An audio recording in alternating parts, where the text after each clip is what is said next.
बचपन से अब तक तुम्हें सिर्फ यही बताया गया है कि सब्र रखो, सब अच्छा हो जाएगा। हर किसी का वक्त आता है, पर सच्चाई ये नहीं है दोस्त। सच्चाई ये है कि सब अच्छा खुद ही बनाना पड़ता है।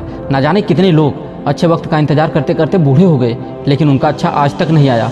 मेरे दोस्त, अच्छा वक्त तुम्हें खुद ही लाना पड़ेगा। जिसमें भी तुम्हारी आस्था है, चाहे वो भगवान हो, अल्लाह हो, वाहिगुरु हो या जीसस हो, इनमें से किसी ने भी हाथ पर हाथ रखकर सही समय आने का इंतजार करने को नहीं कहा। एक बात और, धैर्य रखने और इंतजार करने के बीच एक बहुत छोटा सा फर्क होता है, जिसे अक्सर लोग नहीं पहचान पाते। धैर्य में काम नहीं रुकता और इंतजार करने वाले काम कभी शुरू ही नहीं करते। धैर्य काम आता है हार ना मानने से रोकने में, और इंतजार काम आता है समय की बर्बादी में।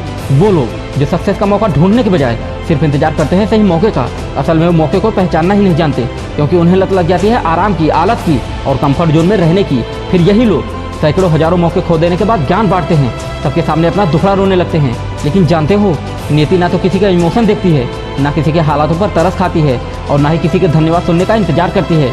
एक बहुत साधारण सा नियम है नियति का, तुम्हें कोई चीज़ तभी मिलेगी जब तुम उसकी कीमत चुका दोगे, जब तुम उस बड़ी चीज़ के लायक हो जाओगे जो वर्तमान में तुम्हारी हैसियत से कई गुना ऊपर की है। याद रखना दोस्त कि सपने देखना गलत नहीं होता, लेकिन हर सपने की एक कीमत होती है जिसे सबको बराबर चुकानी ही पड़ती है।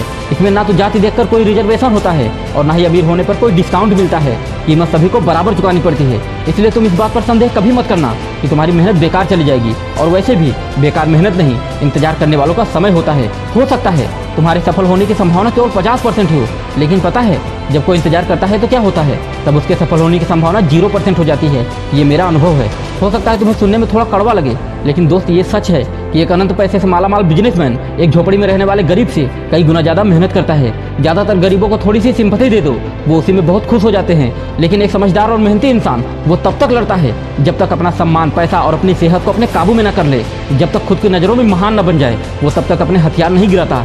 याद रखना, जब तुम बुरी से बुरी परिस्थितियों में भी लोगों को सफल होकर दिखाते हो, तब तुम्हारा कॉन्फिडेंस अपने आप ही बढ़ जाता है। फिर चाहे उसी कॉन्फिडेंस को बढ़ाने के जितने भी तरीके अब तक तुमने देखे हैं, वो तरीके कभी काम नहीं आने वाले, क्योंकि सफलता ही एक जरिया है तुम्हारे आत्मविश्वास को बढ़ाने का। और सफलता इस बात से कभी नहीं मापी जाती कि तुमने हासिल क्या किया है, वो तो इस बात से मापी जाती है कि उसको हासिल करने में तुमने संघर्ष कितना किया है। और यही संघर्ष की लड़ाई तुम्हारा कॉन्फिडेंस, तुम्हारा आत्मविश्वास बढ़ा देती है। लास्ट में बस इतना ही कहूँगा कि जब तुम अपने पुराने कंफर्ट को छोड़ते हो, कुछ बड़ा करने के सपने देखते हो, असल में तब शुरू होती है तुम्हारी असली ज़िंदगी, जो अपने सपने को पाने के लिए किसी भी हद तक चला जाए। जिद और जुनून उसके रग रग में भरी हो, जो मेहनत करने से बिल्कुल भी घबराता ना हो, जिसके शरीर में आलस का नामो निशान ना हो, जो समाज की नहीं अपने दिल की सुनता हो, वही होता है असली बाजीगर।